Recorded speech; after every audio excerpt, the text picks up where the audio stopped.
So let me just return to this in the alphabet, and let's check out the capital letters. Now, some of the capital letters are similar to our letters in the English alphabet, which is a lot of help, okay? Now, the first letter, alpha, as you can see, under the capital column, alpha is equal to our A, if you want to put it like that, and it looks exactly like an A when it is capitalized, okay?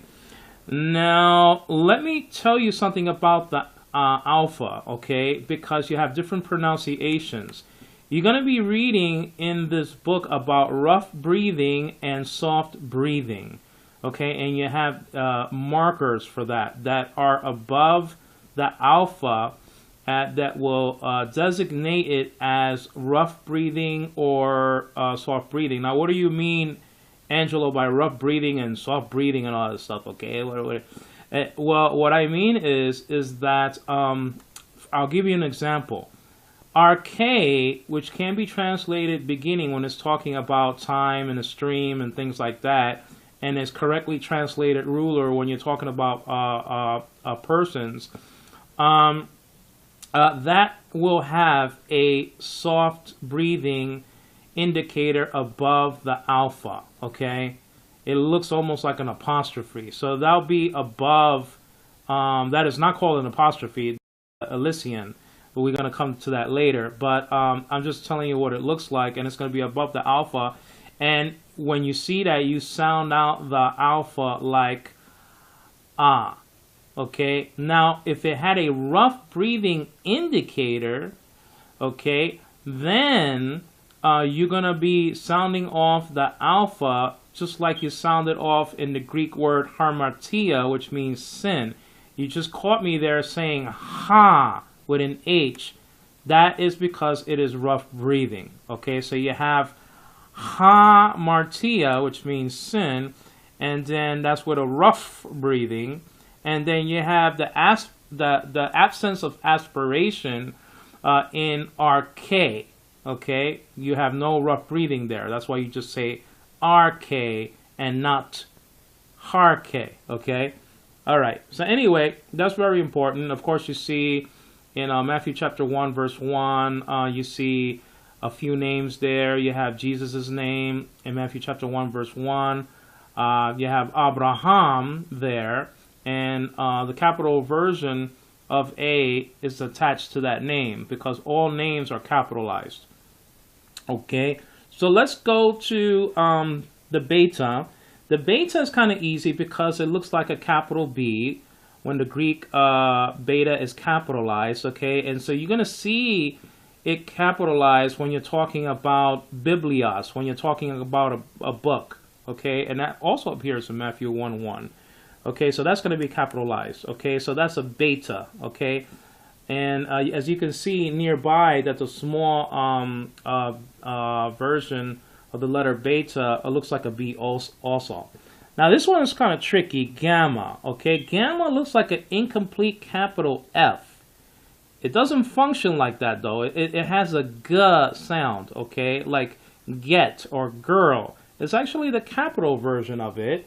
And as you can see besides it, that the gamma, when it is small, okay, looks like a Y, like yellow or Yankee or yo-yo.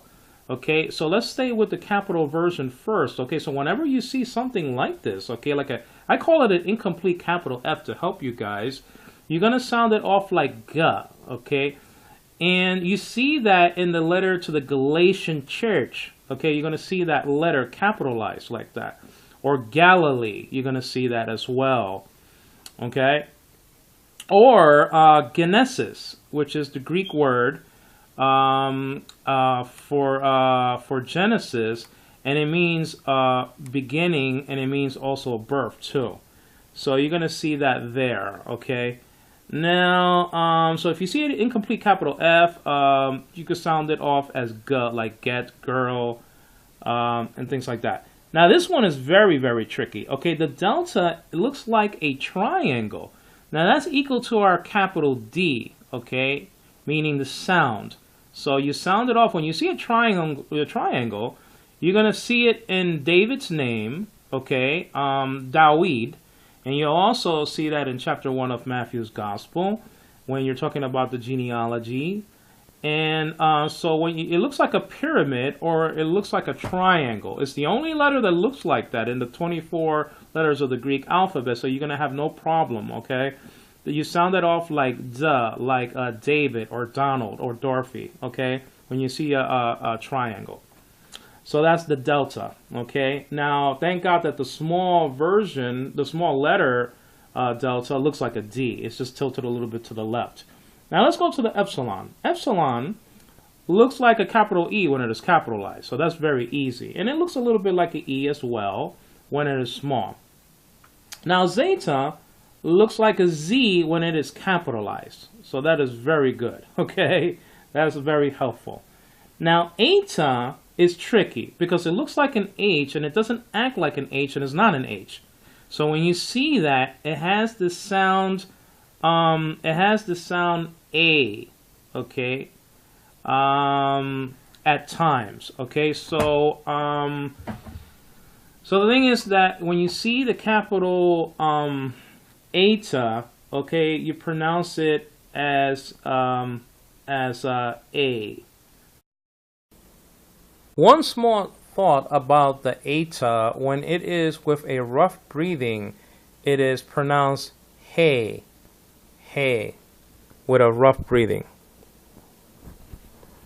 Okay, and now let's go to the theta. The theta looks like a 0 or an O with a line right straight through it. Now that is very important. That's a very important letter, and it's translated TH in manuals. And that is very important because that's the first letter for the word for God, theos, okay? All right, so that's very important, and the small letter is similar to it, but it looks like a little capsule, you know, tilted to the right a little bit. Now, staying with the capital version of this is very important to understand that that is the first letter for the name for God, theos. And not only the name for God, you have the goddess Diana, I believe it's in chapter 19, that it talks about her, and she's a Thea. Okay, she's a Thea. She's a goddess. Okay, it has the alpha in the end of that, Thea. Instead of Theos, you have a Thea. Now, also, Satan is called the god of this age, or god of this world. So he's also called Theos in the secondary sense, of course. You know, he's a god. You know. So he's also called that. Now we go to iota. And iota looks like a capital I, and it's equal to our I. And that's very important because that capital letter is going to be found for the first letter of Jesus in Greek, Iesus. His name is spelled out iota, eta, okay, sigma, omicron, upsilon, sigma. Okay, so iota is equal to our I, and that helps us out because it looks like an I anyway. Now, of course, you have kappa, and kappa is equal to our K, and it looks like a K, so that's kind of cool. That's kind of easy. Now, this one is a little tricky. It's lambda is equal to our L, and it looks like an incomplete capital A. Now, you're going to see that for the first letter for Luke, okay, when you go to Luke's Gospel. So if you go to Luke's Gospel and you see like an incomplete capital A, well, you sound it off la, like Larry. Okay, now, of course, mu is kind of easy because it's equal to our M, and it looks like an M when it's capitalized. Now, the next letter is nu, like in Nancy, and that looks like a N, so that's kind of easy, okay? Let's go back to the mu. That's going to be the first letter when it's capitalized for Mary's name, okay? Now you have Kasi, and Kasi is very strange. It looks like a snake when it is not capitalized, and it's even stranger when it is capitalized. It looks like a stack of books. You say Kasi there, okay? When you have an epsilon and a Kasi, then you sound it off X, like that. For example, the last Greek word in John's Gospel, chapter 1, verse 18, exegesato, means to declare or to make known, to explain. Okay? And exegesis comes out of that Greek word. Okay? So that's kasi. Okay? Then you have omicron, which is equal to our O. And that's kind of easy. Then you have P, which looks like a stool, is equal to our P. I call it a little stool to help people out. The capital P and the small p look like stools to me. So you're going to see that in Paul's first letter. And you're going to see that for Peter's first letter, Petros, okay? And you're going to see that there.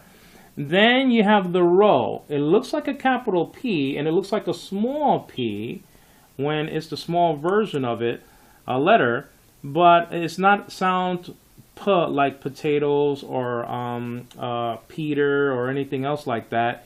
It's the rho is equal to our R, like Roof or Ralph or Randy, okay? The next letter is a sigma, and it looks like a capital E almost, doesn't it? But it's a sigma, so you sound it off like that, you know. So it's equal to our S, and thank God the small letters of sigma looks like a script S, and the other one is called the final sigma. Okay, so the small letters, they look like S's anyway. And let's go on. So the tau looks like a capital T, so that's easy. And then you have upsilon. It looks like a Y, but it's equal to our U. Is an upsilon, okay? So it's equal to our U. Then you have a phi, and I call it a cat's eye, you know. You're going to see that in the letter to the Philippian church, okay? The letter to the Philippians. That's the first letter. And that's just the deal. And then the next letter looks like an X, but is a key. And that's the first letter in the name for Christ, Christos. Okay, so that's a very important letter, of course, you know. And then you have C. It looks like an anchor, but it's a C. And that's just the deal. And then you have omega. Last but not least, you have omega. That's a very important letter, because you see the alpha and the omega is mentioned in verse 8 of chapter 1 of Revelation, and also Revelation chapter 21 verse 6 and 22 verse 13. So that's a very important letter, of course. And that rounds up the letters, and I hope you enjoyed the study. God bless you. Bye-bye.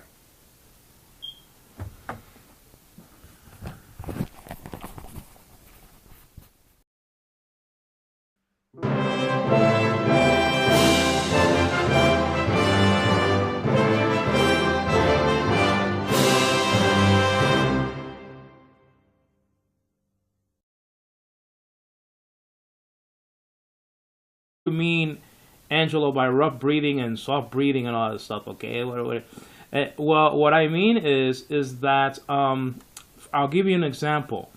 Arche, which can be translated beginning when it's talking about time and a stream and things like that, and is correctly translated ruler when you're talking about persons, that will have a soft breathing. So let me just return to this in the alphabet, and let's check out the capital letters. Now, some of the capital letters are similar to our letters in the English alphabet, which is a lot of help, okay? Now, the first letter, alpha, as you can see, under the capital column, alpha is equal to our A, if you want to put it like that, and it looks exactly like an A indicator above the alpha, okay? It looks almost like an apostrophe. So that'll be above, that is not called an apostrophe, Elysian, but we're going to come to that later. But I'm just telling you what it looks like, and it's going to be above the alpha. And when you see that, you sound out the alpha like ah, okay? Now, if it had a rough breathing indicator, okay, then you're going to be sounding off the alpha just like you sounded off in the Greek word harmatia, which means sin. You just caught me there saying ha with an H. That is because it is rough breathing. Okay, so you have hamartia, which means sin, and then that's with a rough breathing, and then you have the that when it is capitalized. Okay, now let me tell you something about the alpha, okay, because you have different pronunciations. You're going to be reading in this book about rough breathing and soft breathing, okay, and you have markers for that are above the alpha that will designate it as rough breathing or soft breathing. Now, what are you